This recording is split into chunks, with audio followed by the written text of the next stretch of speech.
सत साहिब जी, मेरे सभी भाइयों बहनों बेटा बेटी माता पिता को भक्तमती की सत साहिब। तो आज हम सुनेंगे संत रामपाल जी महाराज की सत्संग में गुरु जी हमें समझाते हैं कि जो हमारा पूर्ण परमात्मा पिता है, जो हमें जन्म देता, वही हमारा सारा ख्याल रखता है, वही हमारा पालन पोषण करता और वही हमें दुखों कष्टों से बचाता है। तो हमने इस मानव जन्म में आकर के गुरु जी के बताए अनुसार उस पूर्ण परमात्मा की भक्ति हमेशा करते रहना। चाहे हम कितने ही सुखी हैं, फिर भी हमने पूर्ण परमात्मा को नहीं भूलना है। गुरु जी के बताए अनुसार भक्ति करते रहना। तो सुनते हैं सभी भाई बहन बेटा बेटी माता पिता मिलजुल करके सत्संग संत रामपाल जी महाराज की सत साहिब जी। पिता परमात्मा पूर्ण ब्रह्म सर्व सृष्टि रचनहार कबीर परमेश्वर जी अपनी प्यारी आत्माओं को यथार्थ ज्ञान देने के लिए वे स्वयं ही आते हैं। अपने सतलोक से चलकर आते हैं और वो गुरु की भूमिका निभाते हैं, क्योंकि यदि पृथ्वी पर गुरु होते तो परमात्मा को आने की आवश्यकता नहीं थी। पृथ्वी पर गुरु नहीं थे, ये लिटिल नॉलेज वाले गुरु थे, नीम हकीम थे। इन्होंने न तो अपने सदग्रंथों को समझा, इनके पास वो साधना भी नहीं थी जिससे ये कोई अनुभव ठीक कर सके परमात्मा के विषय में। इसलिए गुरु रूप में परमात्मा स्वयं ही आते हैं और वो अपनी महिमा भी बताने की चेष्टा करते हैं कि मैं परमात्मा हूं, लेकिन वो हमारे गले नहीं उतरती, क्योंकि हमने जो ज्ञान सुना होता है वो अज्ञान होता है। हम परमात्मा को निराकार मान बैठे होते हैं और जिससे भी हम सुनते हैं या कोई उन ऋषि महर्षियों के अनुभव को हम पढ़ते थे तो सभी ने अंत में एक निष्कर्ष दे रखा था कि परमात्मा तो निराकार है, उसको देखा नहीं जा सकता, केवल परमात्मा का प्रकाश ही हम देख सकते हैं। तो विद्यार्थी की इतनी अकल नहीं होती, इतनी बुद्धि काम नहीं करती कि वो टीचर के व्याख्यान पर कुछ टिप्पणी कर सके। यानी श्रोता जो होते हैं वो जिनको गुरु मान बैठे हैं उनके द्वारा दिए गए प्रवचनों पर वो अविश्वास कभी नहीं करते, ये स्वभाव होता है। और अविश्वास करने का उनके पास कोई पैमाना भी नहीं होता जिससे वो ये कह सकें कि नहीं गुरुजी आप ऐसे नहीं, ऐसा हमने पढ़ा है। तो जिस कारण से परमात्मा ने अपने आप को एक गुरु सतगुरु के रूप में ही अधिक पेश किया।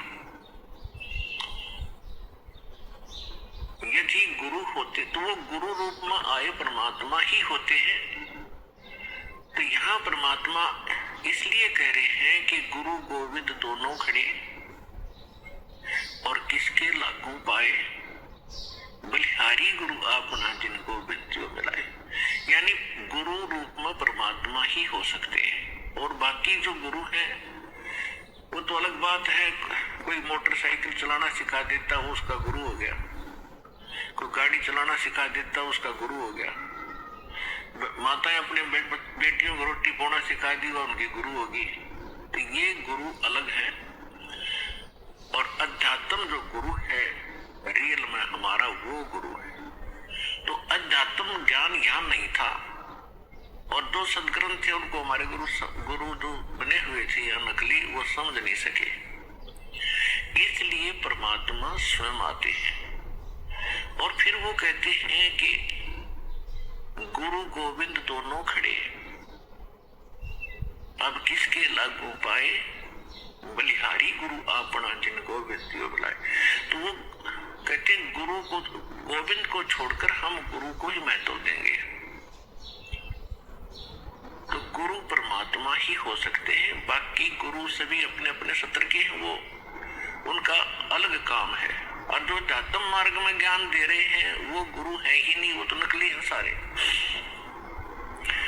क्योंकि परमात्मा जो ज्ञान देता है, परमात्मा ने ज्ञान दिया वेदों का, परमात्मा ने ज्ञान दिया गीता का, यानी गीता में जो ज्ञान है वो परमात्मा वाला ही है, जो परमेश्वर ने इस ब्रह्म के अंदर फीड किया था, और वो वेद जो के तो बाहर निकले थे। उसके बाद गीता जी के अंदर जो इसने ज्ञान दिया है ब्रह्म ने, ज्योत स्वरूपी निरंजन ने, श्री कृष्ण जी में प्रवेश करके इस काल ने जो ज्ञान दिया, उसमें अधिकतर वेदों वाला ही ज्ञान है जो गॉड गिवन है, परमात्मा ने इसको दिया था।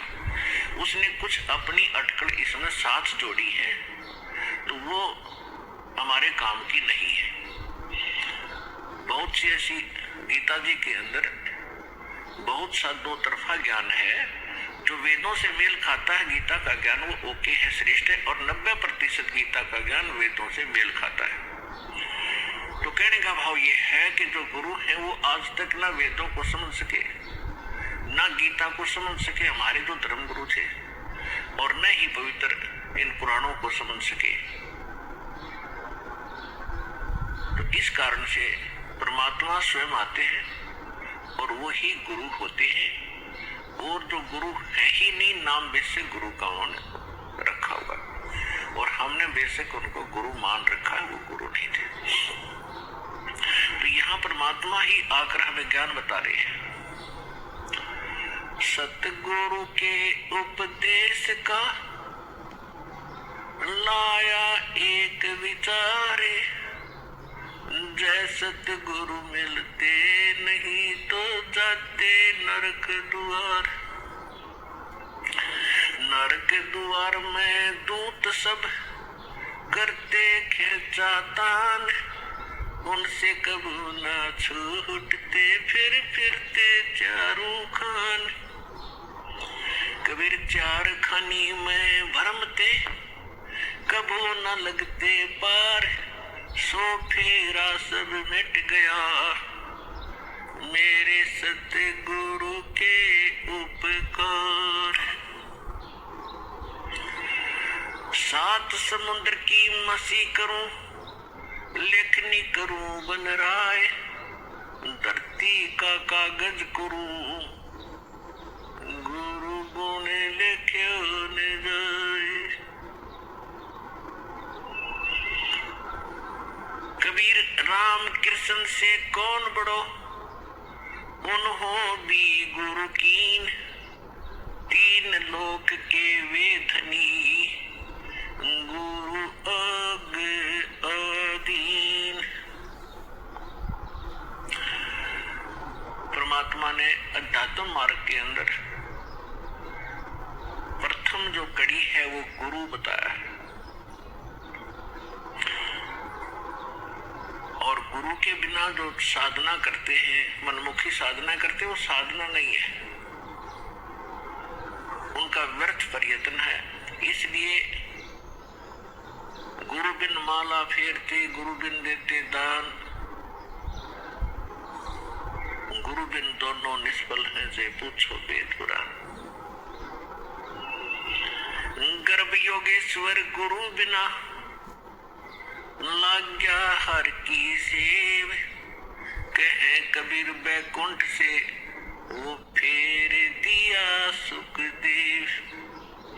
राजा जनक गुरु किए फिर कीनी हर की सेव, कहे कबीर बैकुंठ को चले गए सुखदेव। गुरु की महिमा बताते हुए परमात्मा कह रहे हैं कि सुखदेव नाम के ऋषि को गर्भ में ही, मां के गर्भ में ज्ञान हो गया था कि मनुष्य जीवन केवल परमात्मा प्राप्ति के लिए ही प्राप्त होता है, और हम बाहर आकर के अपने मूल उद्देश्य को भूलकर केवल सांसारिक जोड़ तोड़ में मैदानों में ही अपना जीवन नष्ट करके और एक हारे हुए जुहारी की तरह हाथ मसलते हुए चले जाते हैं। जब हम ये संसार छोड़कर चलते हैं तब हमें सब पता लग जाता है कि हमसे भारी भूल हुई है। हमने वो काम तो किया ही नहीं जो मनुष्य जीवन का करना था। ये तो पक्षियों जैसे ही काम किए और उसी में सारा जीवन नष्ट करके और फूले फिरते रहे। फिर ये वहां जाके रोता है जीव धर्मराज के सामने खड़ा होकर के, जहां इसका न्याय किया जाता है, इसका हिसाब होता है। तो बहुत रोता है, बहुत पछताता है, इसको पश्चाताप करता है। फिर को सब बातें याद आती है कि जब तू मानव शरीर प्राप्त करके यहाँ से गया था, कितना शुक्र मनाया था भगवान का और क्या क्या प्रॉमिस किया था, भगवान भक्ति गणी करूंगा और पेट गुजारा तो आपने ही देना है दादा। तो उस समय उसको याद आती है वो बातें। पौ फाटी पगरा भया जागी जिया जून, सबका हो कुदेत है वो चोट समाना चून। सभी प्राणियों का, जितने भी ब्रह्मांडों के अंदर जितने प्राणी हैं, सबका वो परमात्मा पालन करता है और सभी की उसको चिंता है। क्योंकि माँ के गर्भ में जब ये बालक होता है उस समय ना माता सहाय कर सकती है, ना को पिता का सहयोग वहां काम कर सकता है। तो वहां पालन कौन करता आपका? वहां आपका सुरक्षा करने वाला कौन था? तो वहां भी उस परमेश्वर ने ही आपकी सुरक्षा की, आपका पोषण किया। ते जुगाड़ कुछ भी जोड़ा उसने, कोई तरीका बनाया, माँ की नाभि से आपकी नाभि जोड़ दी और आपका शरीर पुष्ट हुआ। और माँ के गर्भ में आप बहुत दुखी होते हो, ऊपर को पैर होते हैं, नीचे को सिर होता है और बाहर आके आप भगवान भूल जाते हो। कबीर साहब कहते हैं, दुख में सुमरण सब करे, सुख मुकुर ना कोई, जय सुख में सुमरण कर तो दुख कहे को होए। परमात्मा याद दिलाते हैं कि जब तुम पर आपत्ति आ जाती है तब तो भगवान दिखाई देता है, और जब तक तुम्हारे पूर्व जन्म के संस्कार ठीक होते हैं, आपके पुण्य चलते हैं और आप अपने आप को सुखी महसूस करते हैं। वैसे तो यहाँ सुख है नहीं, हम झूठे सुख कोई सुख मान बैठे। कबीर साहब कहते हैं, झूठे सुख को सुख है ये मान रहा मनमोद, तो सकल से बिना काल का कुछ मुख में कुछ बोध। फिर भी जब तक हम सुखी महसूस करते हैं तो भगवान से कोसों दूर रहते हैं। और भगवान की पूजा कैसी करते हैं? महीने 2 महीने 6 महीने में कभी इष्ट धाम पर मत्था टेक आए, शुक्रवार मंगलवार को प्रसाद बांट दिया, किसी दिन व्रत रख लिया।